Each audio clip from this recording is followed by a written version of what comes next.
Bata fait face à une recrudescence de la pandémie de coronavirus.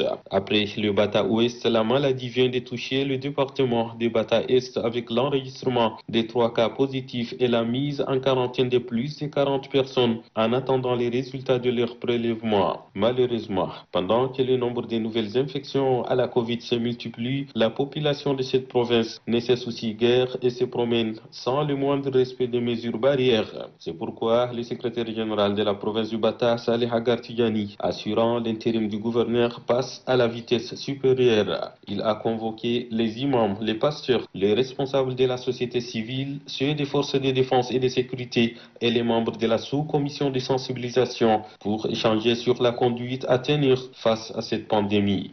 À partir d'aujourd'hui, Madame la Préfète, je suis le responsable des forces de défense, mobilisez-vous pour l'application stricte de ces mesures barrières au marché, dans le lieu de culte et aussi dans la rue.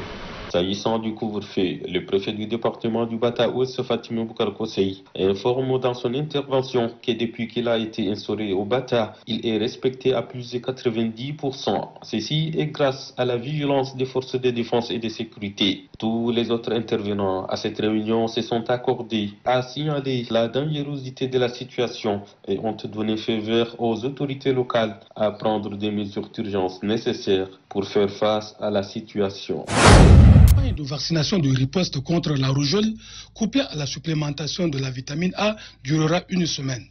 Elle concerne les enfants dont l'âge varie entre 9 mois et 5 ans. Elle vise à les immuniser contre la rougeole et à les déparasiter. En effet, la rougeole est une maladie infectieuse. Elle peut rendre infirmes les enfants atteints de la maladie et, dans les pires des cas, entraîner leur mort. En faveur du lancement de la vaccination, le délégué sanitaire du Mayou-Kébi Ouest, Dr Ali Bafou, a invité les parents à adhérer à l'opération. Selon lui, la vaccination contre la rougeole peut sauver les enfants des handicaps, les débarrasse des vers intestinaux. Les enfants non vaccinés sont exposés à la maladie et autres complications mortelles, a prévenu le gouverneur avant de relever quelques symptômes de la rougeole. Le gouvernement de la République du Tchad, à sa tête le maréchal du Tchad Idriss Déby Itno, à l'instar d'autres pays membres de l'Organisation mondiale de la santé, s'est engagé en faveur de l'initiative mondiale d'éradiquer toutes les maladies évitables par la vaccination. Chers parents, amenez vos enfants de 9 mois à 5 ans sur les sites de vaccination de votre localité. La rougeole est une maladie très contagieuse. Les enfants non vaccinés sont les plus exposés à cette maladie et aux complications mortelles. Le lancement de la campagne s'est déroulé dans le respect des mesures barrières de lutte contre la Covid-19. La ville d'Njamena, c'est la Madi qui est le site retenu pour le lancement de la dite campagne. Le maire de la commune du 10e arrondissement, Mahamad Tom Nouéré, salue les choix portés sur sa circonscription.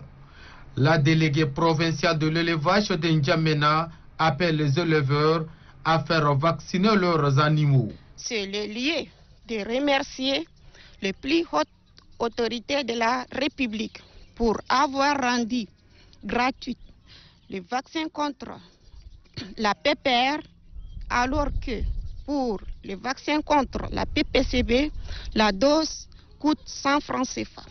Pour le conseiller économique représentant le délégué général du gouvernement auprès de la commune de N'Djamena, la santé animale préoccupe à plus d'un titre les plus hautes autorités du pays. Pour mettre en œuvre ce programme, l'État tchadien a mis en place au ministère de l'élevage et de production animale un programme de vaccination conjointe et obligatoire pour éradiquer toutes les maladies animales. Selon Abakar Youssouf Zaïd, seule la vaccination protège les animaux contre la peste des petits ruminants et la péripnémonie contagieuse bovine. Du Mandoul, Madame Diamrabi Tolngar est accueillie à Accra par le sous-préfet de Bédaya, Khalil Abdrahim, en présence de différentes corporations socio-professionnelles. À l'entame de cette campagne de vaccination, le délégué provincial de l'élevage du Mandoul, Dr Masngar Al-Nassingar, appelle au respect de l'art pour une meilleure efficacité du vaccin. Le numéro 1 de la province du Mandoul, Madame Diamrabi Tolngar, a dans son discours de lancement dit que cette vaccination a pour objectif d'éradiquer la peste bovine pour un accroissement du septel, car le secteur de l'élevage est l'une des forces de l'économie du pays. C'est pourquoi le premier éleveur tchadien, le maréchal du Tchad, Idriss Déby Itno, fait de ce secteur sa priorité. Madame Diamra Betolngar d'ajouter que la cohabitation pacifique entre les éleveurs et agriculteurs doit être au centre de leurs réflexions, car ils sont des frères par nature.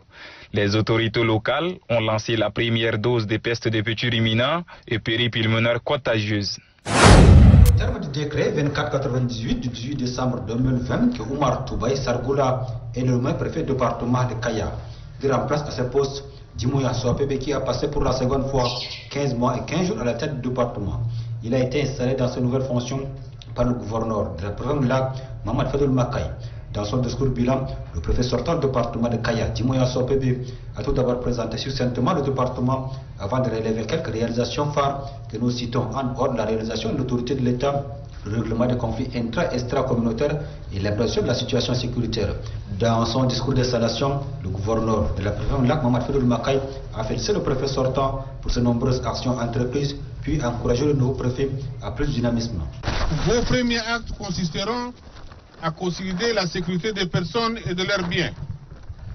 Vous apporterez votre appui constant aux forces de défense et de sécurité dans la lutte contre la nébuleuse secte Boko Haram. Vous devez dès lors prendre toutes les dispositions en vue du règlement à l'amiable ainsi que de la prévention des conflits communautaires, extra-communautaires, nés majoritairement du foncier et des disputes autour du pâturage.